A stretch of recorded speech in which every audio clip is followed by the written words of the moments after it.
दिनक परे उपराष्ट्रपति निर्वाचन दिल्ली जिबे नवीन पट्टनायक। आजिठु दिल्ली गस्तरे जिबे विरोधी दल नेता नवीन पट्टनायक। 4 दिनिया दिल्ली गस्तरे जिबे नवीन।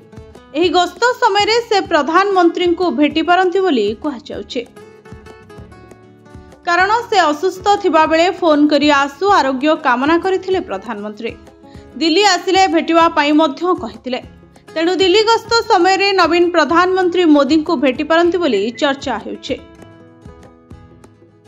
एहा व्यतीत आउ दिनक परे उपराष्ट्रपति निर्वाचन थिबारु नवीन को गस्त को नहीं चर्चा जोर धरिछे। राजनैतिक महल रे हेउथुबा आलोचना अनुसार एनडीए प्रार्थी को समर्थन न करबा को नवीन को ऊपर चाप पड़ुथबारु नवीन एने बीजेपी रो केतक वरिष्ठ नेतांक सह आलोचना करि पारंती बोली आलोचना हेउछे।